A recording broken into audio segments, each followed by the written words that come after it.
Creia e viva. Esse é o tema da nossa série no Evangelho de João. Já chegamos no capítulo de número 5 e hoje, se Deus quiser e assim nos permitir, nós terminaremos esse capítulo tão belo e que fala coisas tão importantes e relevantes sobre o nosso Salvador. Sem maiores delongas, eu os convido a abrirem juntamente comigo João capítulo 5. Dessa feita, leremos dos versos 31 até 47, os últimos versículos desse capítulo. João, capítulo de número 5, 31 a 47. Eu lerei e peço aos irmãos que, com atenção, acompanhem a palavra do Senhor.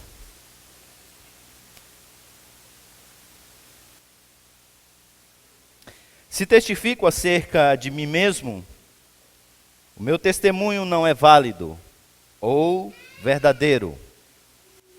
Há outro que testemunha em meu favor, e sei que o seu testemunho a meu respeito é válido ou verdadeiro. Vocês enviaram representantes a João, e ele testemunhou da verdade. Não que eu busque testemunho humano, mas menciono isso para que vocês sejam salvos. João era uma candeia que queimava e irradiava luz. E durante certo tempo vocês quiseram alegrar-se com a sua luz. Eu tenho um testemunho maior do que o de João. A própria obra que o Pai me deu para concluir e que estou realizando testemunha que o Pai me enviou. E o Pai que me enviou, Ele mesmo testemunhou a respeito. Vocês nunca ouviram a sua voz, nem viram a sua forma, nem a sua palavra habita em vocês, pois não creem naquele que me enviou. Vocês estudam cuidadosamente as Escrituras, porque pensam que nelas vocês têm a vida eterna. E são as Escrituras que testemunham a meu respeito. Contudo, vocês não querem vir a mim para terem vida. Eu não aceito glória dos homens, mas conheço vocês. Sei que vocês não têm o amor de Deus. Eu vim em nome de meu Pai, e vocês não me aceitaram. Mas se outro vier em seu próprio nome, vocês aceitarão. Como vocês podem crer se aceitam glória um dos outros, mas não procuram a glória que vem do Deus único? Contudo, não pense que eu os acusarei perante o Pai. Quem os acusa é Moisés, em quem estão as suas esperanças. Se vocês crescem em Moisés, creriam em mim, pois ele escreveu a meu respeito. Visto, porém, que não creem no que ele escreveu, como crerão no que eu digo? Baixe sua cabeça, vamos falar com o Senhor mais uma vez.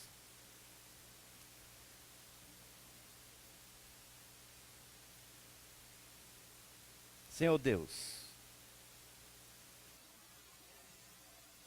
cá estamos nós mais uma vez reunidos nesse dia do Senhor, dia da adoração que lhe é devida, nesse momento sublime do culto que prestamos ao Senhor, hora de ouvirmos a tua voz, as tuas palavras. Pedimos-te que o teu Espírito Santo conduza as nossas mentes e corações nesse tempo, para que agora, mais uma vez, sejamos edificados por ti mesmo, por meio da tua palavra. Ó Senhor, desvenda os nossos olhos para enxergarmos a beleza e a grandeza do teu Filho. E nos ajuda, ó Deus, a responder a tua mensagem com dedicação e amor por Ele. Fala, Senhor, às nossas vidas e ao nosso coração. Em nome de Jesus. Amém. O homem estava inválido já havia mais ou menos 38 anos. Jesus se aproxima dele e de uma maneira poderosa, espetacular, ordena que ele levante e ande. Isso mesmo, sem fisioterapia.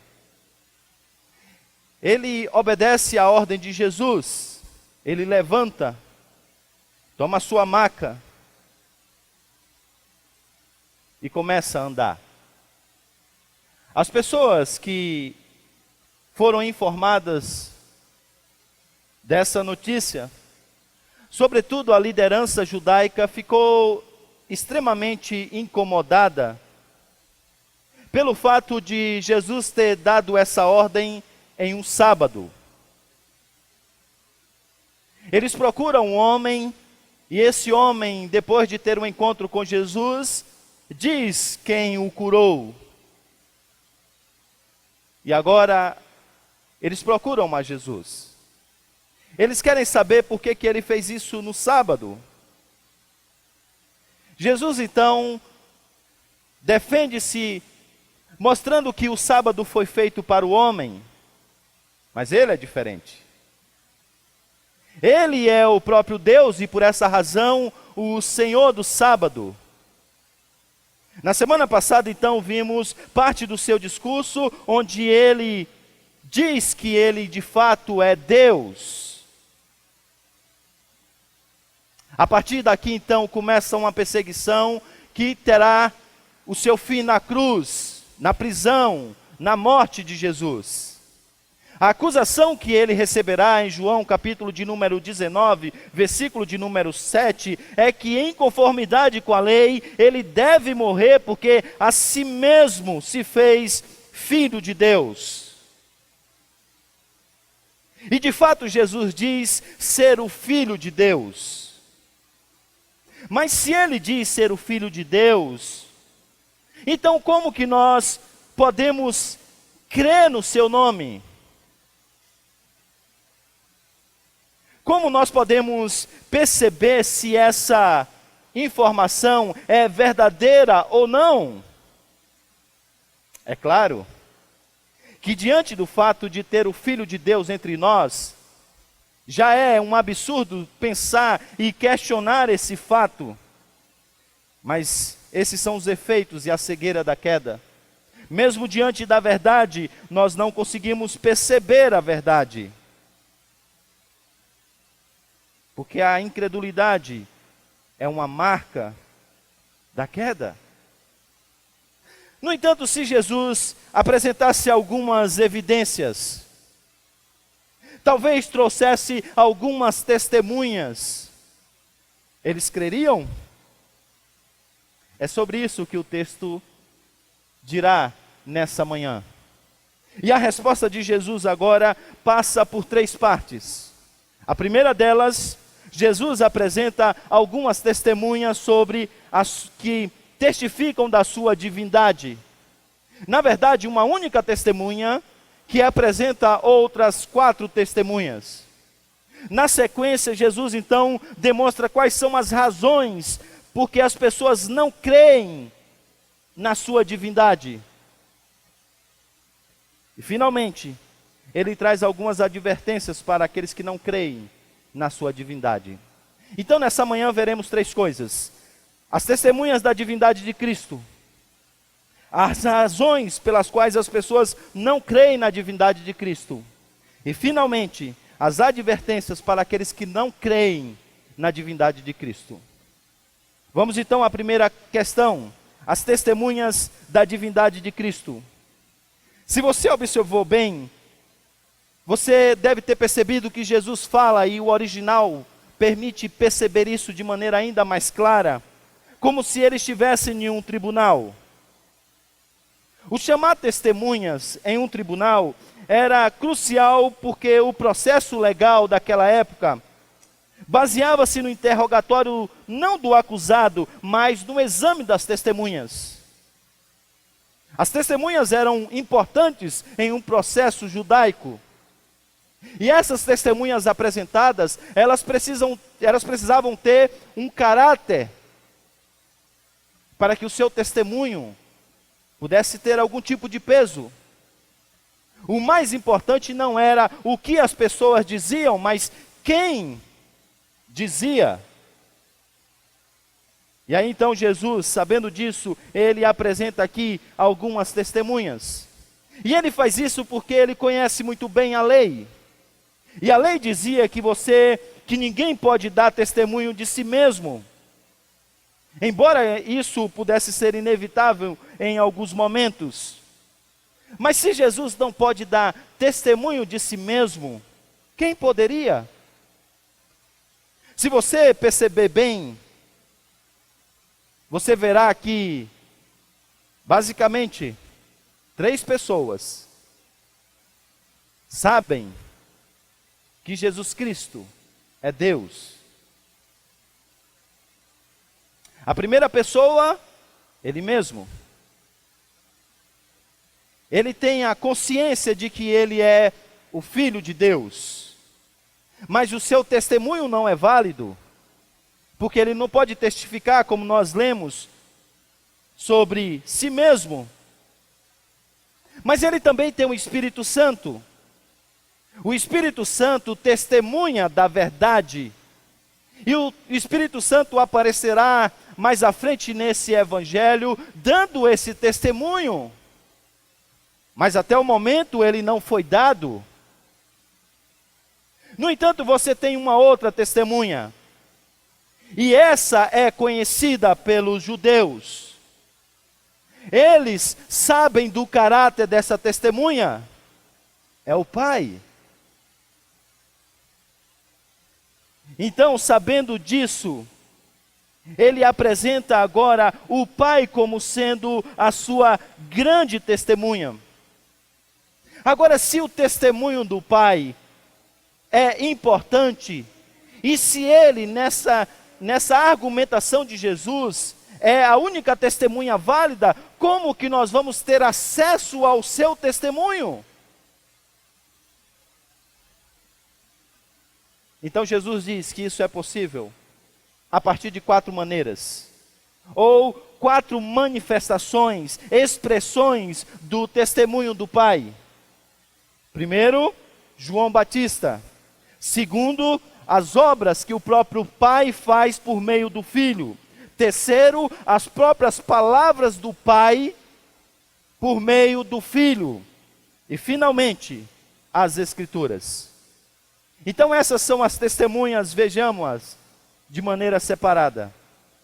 A primeira delas então, a primeira expressão do testemunho do Pai é João Batista. E você encontra isso nos versos 33 a 35. Vocês enviaram representantes a João Batista, Jesus diz, e vocês ouviram que ele testemunhou da verdade. João Batista, assim como Jesus, ele falava aquilo que ele ouvia do Pai. E o que ele ouviu do Pai é que Jesus Cristo é o Filho de Deus, é o Cristo, é o Salvador do mundo. E Jesus diz, olha, o Pai trouxe João Batista para testemunhar ao meu favor, não que eu precisasse desse testemunho. Eu não preciso que João Batista diga o que eu sou, para que eu seja o que eu sou. Eu sou o que sou, pela minha ligação com o Pai. Então entenda, João Batista veio ao mundo de maneira extraordinária, sendo o maior dos profetas, não por mim, mas por vocês. Para que vocês tenham acesso a esse testemunho dele, e tendo acesso a esse testemunho dele, entenda quem eu sou e creia em mim. Agora aqui João vai explicar aquilo que ele já levantou lá no prólogo, e que já desenvolveu nos primeiros capítulos deste livro. O ministério de João Batista.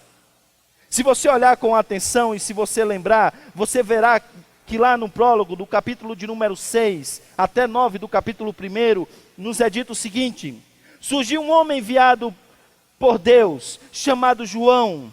Ele veio como testemunha para testificar acerca da luz, a fim de, isto é, o propósito, a fim de que por meio dele todos os homens crescem. Ele próprio não era a luz, mas veio para testemunhar sobre a luz, veio como testemunha da luz.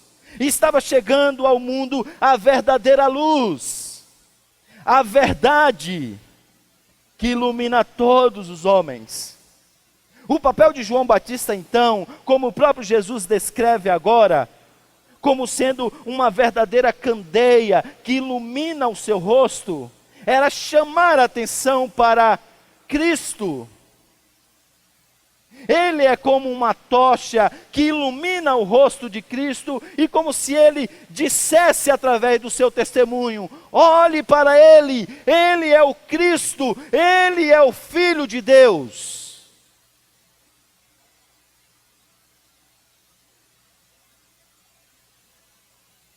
Vocês começaram a se encantar com essa luz, mas vocês não abraçaram essa luz. E a pergunta é: por que que mesmo diante de tanta luz no rosto do Messias, eles olharam para ele, mas não o reconheceram? Por quê? Antes de responder, vamos à segunda testemunha: as obras de Cristo. Desde o início, Cristo está demonstrando que aquilo que ele faz em comunhão com o Pai. De maneira que os judeus não tiveram apenas uma voz divina direcionando a atenção deles para Cristo, mas tiveram também a própria atividade divina, vista com os seus próprios olhos. Qualquer que tenha seguido o Evangelho até aqui, o capítulo de número 5, já percebeu que Cristo, ele é mais do que um profeta. Ele é mais do que um grande homem, como disse Nicodemos, como disse a mulher samaritana. Já está sendo provado por A e mais B que ele é o próprio Deus. Que diferente dos profetas que se levantam no mundo e dizem: vejam vocês, eu sou um homem de Deus, eu conheço a Deus, eu sei onde vocês podem encontrar Deus. Jesus Cristo é aquele que se levanta e diz: eu sou Deus, venham me encontrar, eu estou diante de vocês. E para mostrar isso, então, o Pai agora faz uma série de obras por meio do Filho. E essas obras são muitas, elas são grandiosas, os sinais são espetaculares. Essas obras, elas apelam a todos os sentidos, ao ouvido, ao olhar, ao paladar.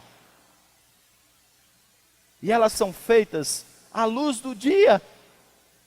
As pessoas que estão à volta de Jesus estão o vendo multiplicar pães para uma multidão, abrir os olhos aos cegos, trazer à vida aquele que já se foi, fazer com que um aleijado imediatamente ande. E essas obras demonstram que ele de fato é Deus. É verdade que no passado nós vimos muitos sinais e maravilhas, só que a diferença era que lá era Deus agindo por meio dos seus servos. Aqui agora é o próprio Deus. É o próprio Deus. Mas mesmo diante de tanta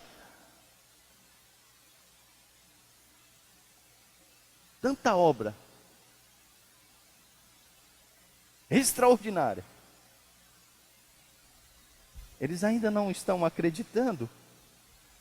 No capítulo de número 5 é alguém que sente na pele esse poder divino. É alguém que 38 anos está sofrendo e de repente começa a andar. mas mesmo assim não percebe que ele é o Messias, que ele é o Filho de Deus. Por quê? Por quê? Chegamos então à terceira testemunha, as próprias palavras de Cristo. A princípio nós podemos perceber que aqui é o testemunho do Pai. Alguns inclusive entendem que aqui talvez João esteja fazendo uma referência àquilo que Deus falou no batismo de Jesus. Este é o meu Filho amado. No entanto, para nós seguirmos essa ideia, nós temos que partir do pressuposto de que os ouvintes de João estavam familiarizados com essa verdade, com esse relato, ou tenham presenciado esse fato, o que é improvável que todos ali tenham esse fato em mente.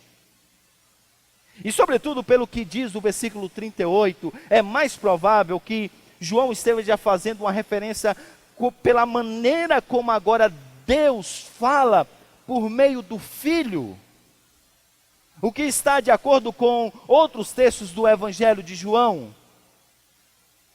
Algo que também nós vimos na liturgia, que no passado Deus falou de várias maneiras através de muitas pessoas, mas agora Ele fala no Filho. O testemunho do Pai é o Filho. Se você quer conhecer o Pai, você precisa conhecer o Filho. E essa é a razão pela qual ele, naquele momento em que os discípulos estão com Jesus no monte, ele diz: esse é o meu Filho amado, a ele vocês devem ouvir. E agora Deus fala por meio do Filho, e as próprias palavras de Jesus testificam que ele de fato é o Filho de Deus. Essas palavras geram vida, porque elas são divinas.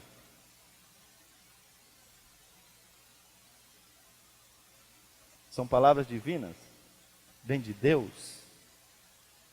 mas eles não creem. Aí Jesus diz uma coisa muito dura. Veja o versículo 37, a segunda parte, e o versículo 38. Vocês nunca ouviram a sua voz, nem viram a sua forma, nem a sua palavra habita em vocês, pois não creem naquele que ele enviou. Imagine a liderança judaica ouvindo essas três coisas condenatórias. A condenação, então, ela segue e corre ao longo de três linhas. Primeiro, vocês nunca ouviram a sua voz. Deus falou a Moisés, a quem esses reverenciavam, por meio da sarça. Moisés ouviu.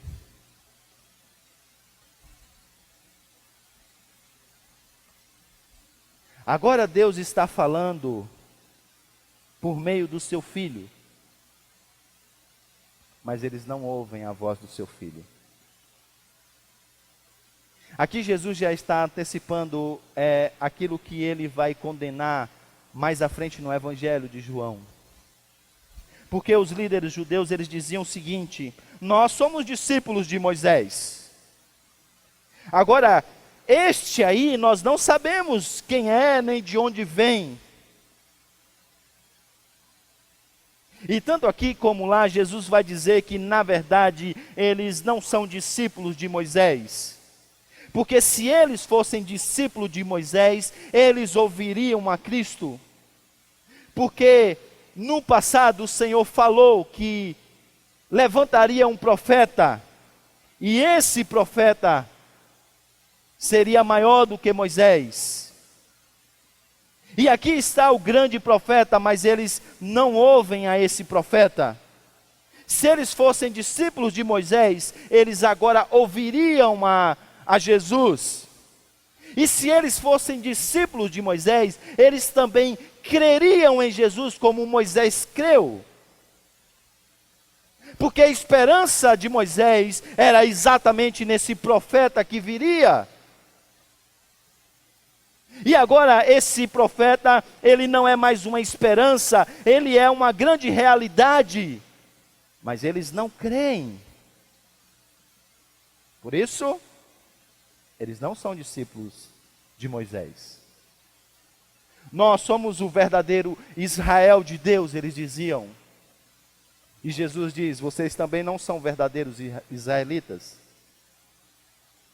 Nem viram a sua forma.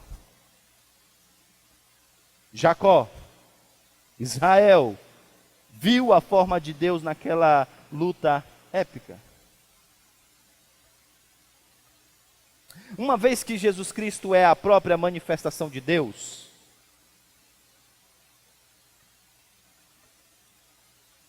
agora ele poderia ser visto, percebido, mas eles não conseguem perceber que ele é Deus. O Verbo se fez carne e agora habitou entre nós.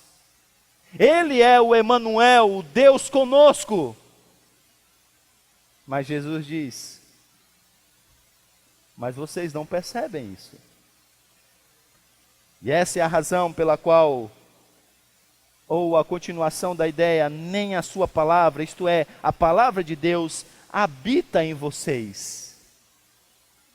Leia o Salmo 1, leia o Salmo 119, leia Josué capítulo 1, você verá que os judeus eles tinham uma verdadeira paixão pelas Escrituras, em ter a Escritura como sendo o seu prazer, o seu deleite. E nessa Escritura, eles deveriam meditar de dia e de noite. O verdadeiro israelita é aquele que tem prazer na palavra de Deus, que quer estar com a palavra de Deus. Agora está aqui uma palavra encarnada, mas eles não têm tempo para Jesus. Desejo de ouvi-lo e segui-lo. A palavra de Deus não habita no meio de vocês, Jesus diz. E tendo dito isso, então, ele vai para a quarta testemunha. As Escrituras, elas também testificam de mim. Isso nos é apresentado aí nos versos 39 e 40, que nós ora lemos.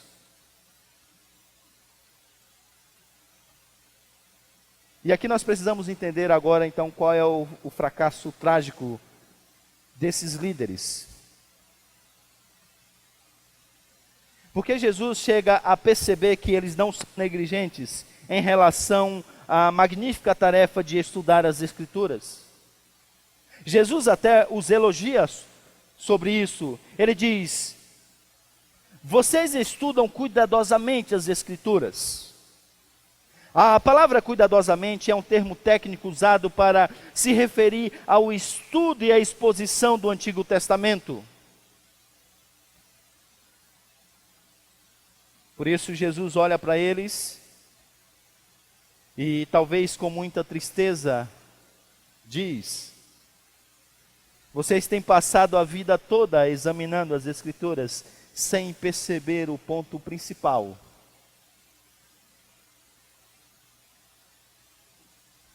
Que elas testemunham sobre mim.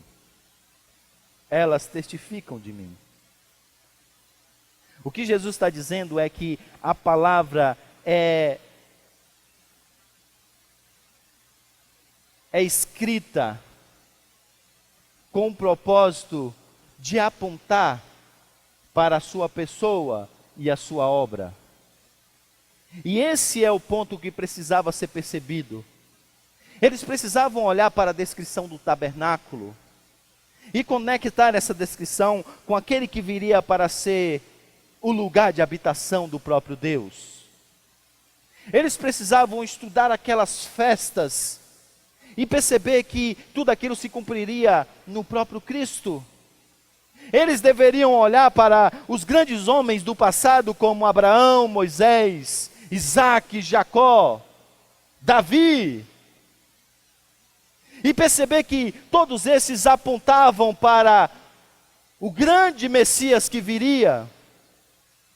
Eles deveriam inclusive perceber as falhas dos sacerdotes, dos profetas e dos reis. Então, direcionar a sua esperança àquele que seria o verdadeiro sacerdote, o verdadeiro profeta e o verdadeiro rei. Mas eles não fizeram isso. E por que não? Consegue perceber agora que nós estamos expondo o Evangelho de João? E alguns textos parecem assim, serem difíceis de entender. Alguns com uma linguagem enigmática. Eu digo para vocês, eles são muito mais difíceis de serem entendidos por nós do que para os judeus. Ou que pelo menos deveriam conseguir perceber e fazer aquelas conexões com o Antigo Testamento, que eles conheciam mais do que nós conhecemos. Mas eles não fizeram. Não é que Jesus estava escondido no Antigo Testamento. Ele estava lá, mas eles não perceberam. Por quê?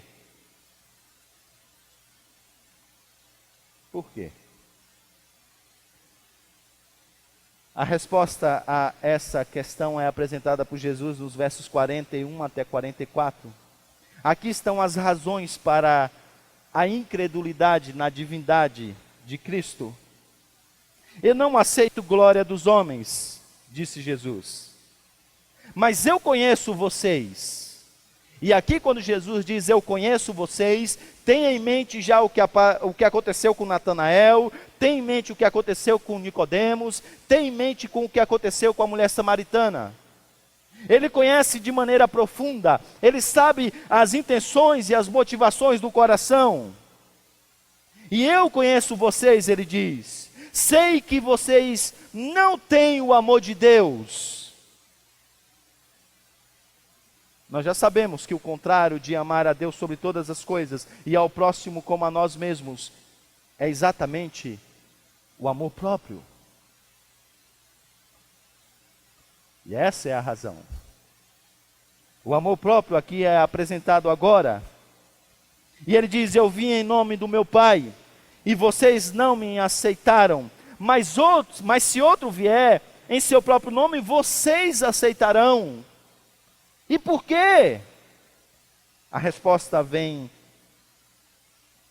no versículo de número 44. Como vocês podem crer se não se aceitam glória uns dos outros, mas não procuram a glória que vem do Deus único? Eles não amam a Deus como eles dizem que amam a Deus. E por isso eles não se relacionam com Deus, porque eles não conhecem verdadeiramente a Deus. E eles não conhecem verdadeiramente a Deus, porque a cegueira está nos seus olhos.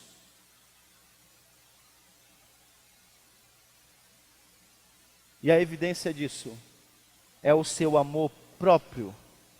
É a busca pela própria glória e não pela glória do Senhor. E é como se Jesus agora estivesse fazendo um contraste entre Ele mesmo e esses líderes. Já vimos até aqui que Jesus Cristo, Ele é centrado em Deus, centrado na glória de Deus, em fazer a vontade de Deus. Nós vimos que Ele não anda buscando a glória humana. Ao contrário, uma das características do nosso Redentor é que Ele sabe lidar com glória velada. A glória está nele.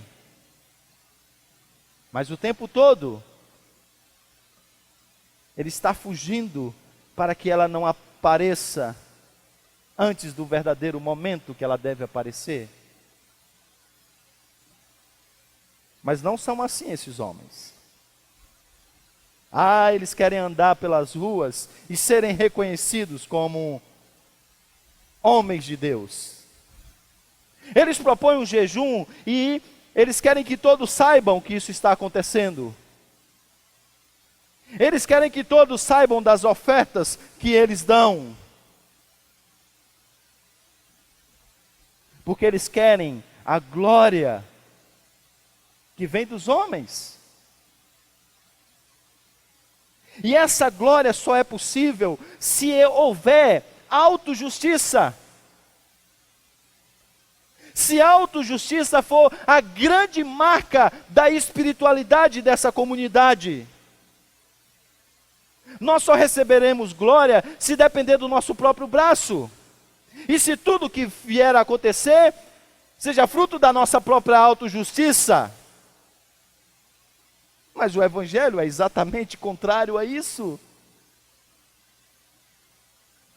Você tem que ser confrontado com a realidade de que você é um miserável pecador.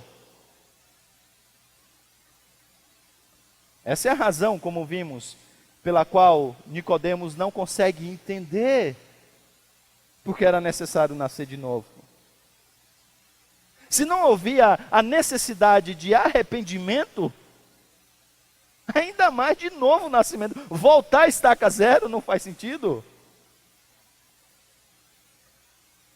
A autojustiça cegava esses irmãos.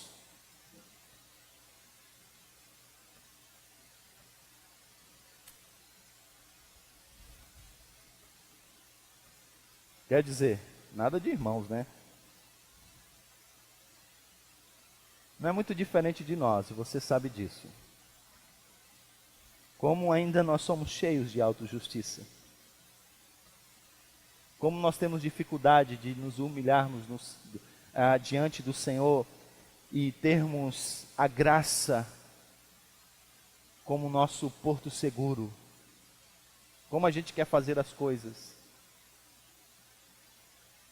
E isso acontece porque a gente ainda não entendeu quem é Jesus. Quem é Jesus?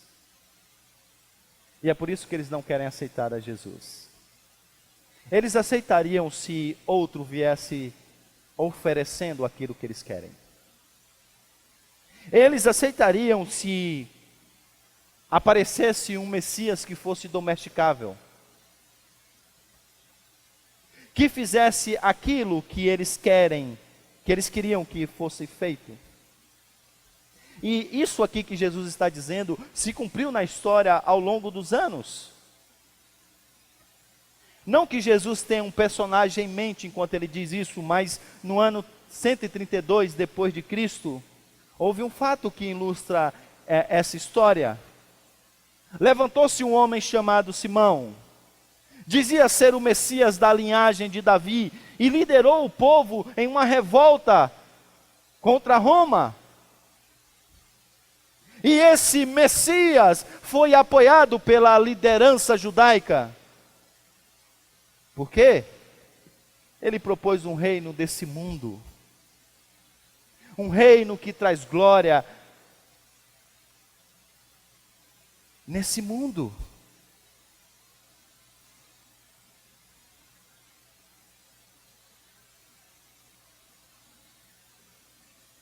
E as pessoas ainda estão buscando um Jesus domesticável. Um cristianismo que se acomode às suas necessidades e o seu próprio pensamento. Ao espírito da nossa época. Um dos deuses da nossa época é o existencialismo, que se manifesta em experiências emocionais. Sentimentalismo. As pessoas dizem que as coisas não se explicam, se sente. E a igreja tem abraçado isso, então Jesus não se explica, se sente. E quanto mais emocional é o culto, mais temos da presença de Deus.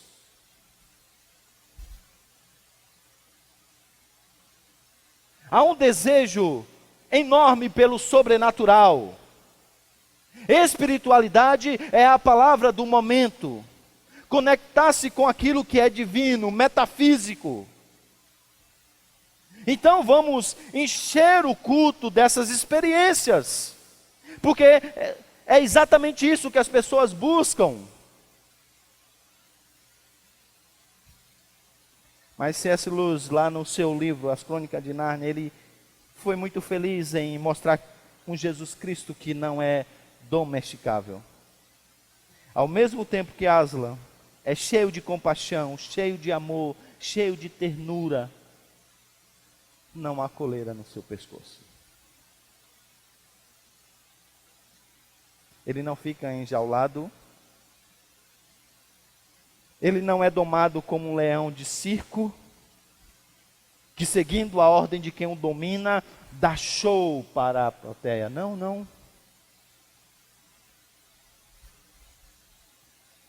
Ele é diferente.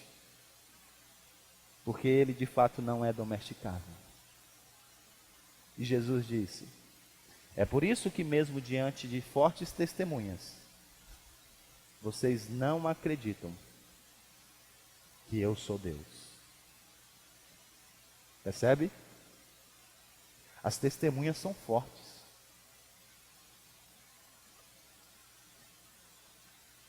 É Deus falando por meio de João Batista. É Deus fazendo coisas extraordinárias por meio de Jesus. É Deus falando coisas extraordinárias por meio do teu filho. E é a sua palavra, o Antigo Testamento, dizendo sobre ele. Mas eles não creem. E não creem por causa da dureza do coração. Porque tudo que Jesus propõe vai de encontro e não ao encontro das suas necessidades. Jesus então termina com algumas advertências para esses que não creem na sua divindade. Contudo, não pense que eu os acusarei perante o Pai. Quem os acusa é Moisés, em que estão as suas esperanças. Se vocês crescem em Moisés, vocês creriam em mim, pois ele escreveu ao meu respeito. Visto, porém, que não creem no que ele escreveu, como crerão no que eu digo? No tribunal divino, a defesa desses líderes terminaria inevitavelmente em juízo. Mas Jesus diz que ele não será o acusador ou a principal testemunha. E sabe por que ele está dizendo isso nesse momento histórico? Porque, como João tem dito, ele veio para que as pessoas creiam que ele é o Filho de Deus. E crendo, tenham vida. Crendo, tenham vida. Por isso essa é uma advertência. Não uma palavra de julgamento. Porque ele quer que você olhe para essas testemunhas. E ele quer que você entenda qual é o seu real problema. Você está cheio de si mesmo. E você tem um amor próprio que te conduz à autojustiça muito grande. E que você precisa se arrepender. E crer nele para ter vida. Hoje dá tempo ainda. Mas haverá um dia que isso não mais acontecerá, porque ele se apresentará como sendo o reto juiz. Agora aqui está uma última ideia que é fantástica, porque qualquer acusação que Moisés faça não será baseada em não ter obedecido aquele mandamento ou aquele outro. Esta ou aquela provisão da aliança. Mas o fato de não entenderem a história da redenção,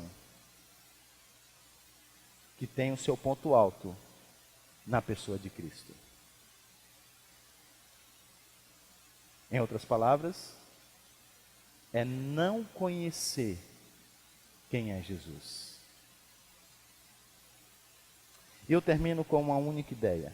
Eu gostaria de desenvolvê-la aqui, mas o tempo não me permite. Eu teria que demorar pelo menos mais alguns minutos para isso. Talvez 1 hora. Meus irmãos, nós temos uma coisa que é singular no cristianismo. E que a igreja tem desprezado. Sabe o que é? É uma palavra grande, mas eu vou explicar. Metanarrativa. Metanarrativa, de forma bem simples, significa uma história grande, na qual todas as demais histórias podem ser conectadas e entendidas a partir dela.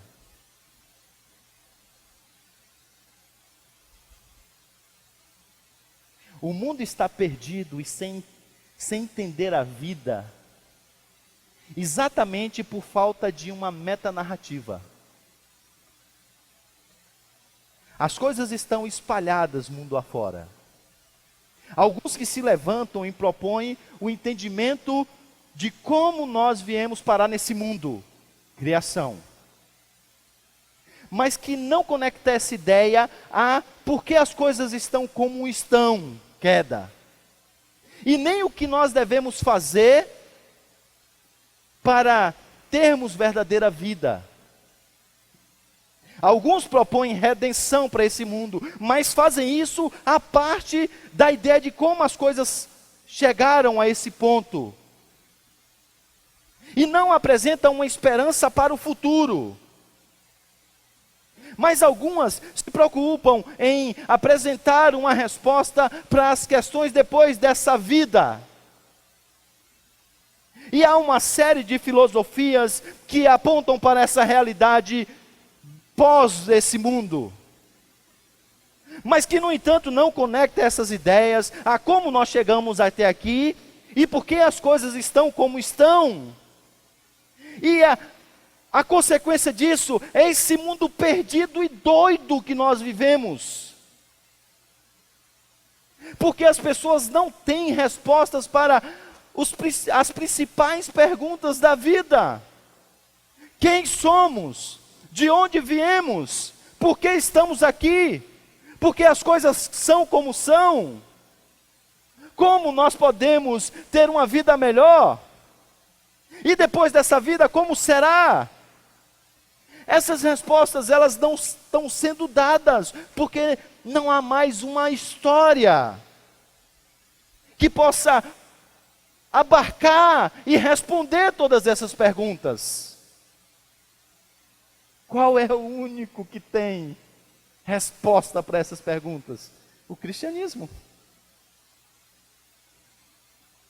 É a única filosofia de vida que diz de onde nós viemos, criação. Por que as coisas são como são, queda. Qual é o caminho para a redenção e para a nova vida? A redenção que é apresentada em Cristo. E quando finalmente as coisas serão como deveriam ser, é a consumação de todas as coisas. E a crítica de Jesus é que essa liderança perdeu isso de vista. Eles estão lá com o Pentateuco, com a lei, que responde a algumas dessas perguntas, mas eles estão limitados. Agora, qual é o problema nosso? É que nós caímos no mesmo erro. Temos uma metanarrativa, mas a igreja não tem aprendido a contar essa grande história da redenção. Aí é possível que você passe anos e mais anos na igreja, ouvindo história do Antigo Testamento que fala sobre o seu pecado, mas que não apresenta a redenção que tem em Cristo. E essa é a razão pela qual nós então vivemos esse grande moralismo no meio da igreja. Aí a igreja abraçou agora a mensagem do coach, que diz que como você deve viver bem, para se sentir melhor nesse mundo caído, mas não é conectado com a redenção que nós temos em Cristo. E a lacuna está lá no meio da igreja que tem essa metanarrativa. Isso é precioso. Nenhuma filosofia de vida apresenta uma metanarrativa coerente, consistente. E nós a temos e desprezamos. Isso aqui traz implicações em pelo menos 3 áreas. A primeira delas é na família. Porque a nossa educação cristã, em muitos momentos, não tem sido cristocêntrica. E por essa razão, as nossas crianças, elas não conseguem enxergar o todo. Elas pegam uma partezinha aqui, que fala dos seus pecados, de como Deus pune esses pecados, levando-as ao medo, ao terror. Eu sei, dá certo, gente. Os meninos ficam mais obedientes quando você fala, ó, Deus está vendo.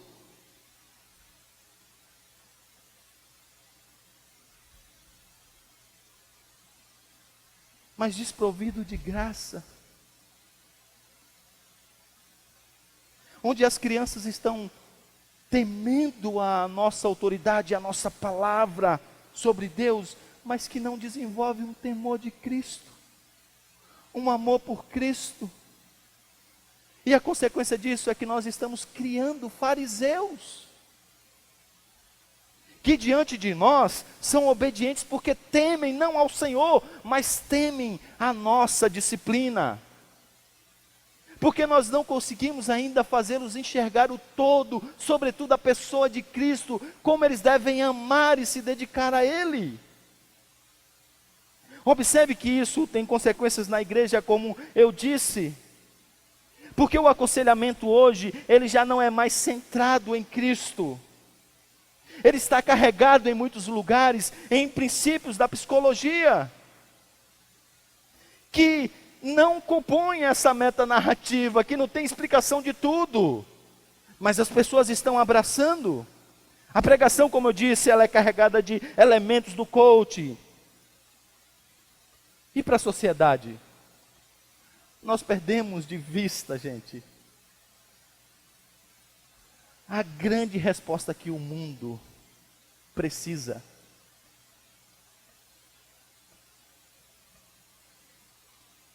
A grande pergunta do mundo é essa: será que alguém me ama como eu sou? Será que existe alguém que possa me amar? Mas será que esse alguém me amaria sabendo realmente quem eu sou? E nós temos essa resposta. Porque a resposta a essa pergunta passa por criação, queda, redenção e consumação. Se a gente tem isso, e é isso que a gente chama na igreja de cosmovisão. Se a gente tem isso bem estruturado na nossa mente, a gente conecta tudo mais a isso. E a gente propõe respostas para esse mundo perdido. O nosso exercício da apologética. Por que esse mundo é um mundo tão marcado pelo sofrimento?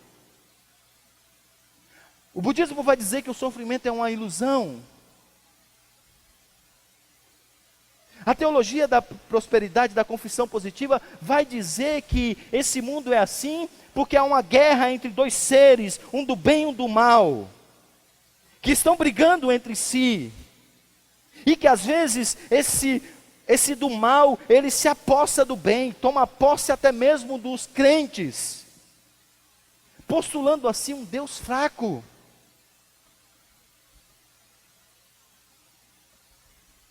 Os ateus vão dizer, a prova que Deus não existe é o sofrimento. Mas a gente tem explicação.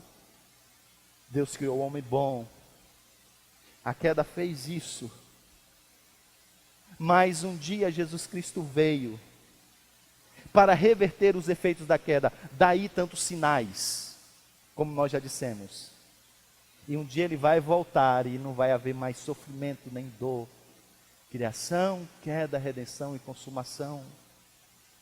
Se você não lê as Escrituras entendendo que Cristo, ele se apresenta e ele está presente nelas, você vai perder de vista essa metanarrativa.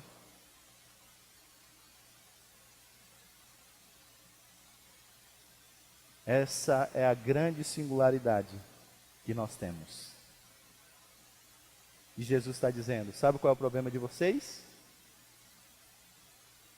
Vocês perderam um todo. Se apegaram apenas a uma parte. Por isso você não consegue entender o restante da história. Por isso vocês não conseguem me adorar e me amar. Porque vocês perderam todo. Sinal do tanque, então, manifestou especialmente a glória de Deus e colocou Jesus como centro da história da humanidade. Quem se recusa a admitir o testemunho estaria privando a si mesmo da vida e expondo-se ao julgamento. Se você não crê em Jesus, você está se expondo ao julgamento. Isso hoje é advertência. Amanhã não será mais. Vamos colocar de pé?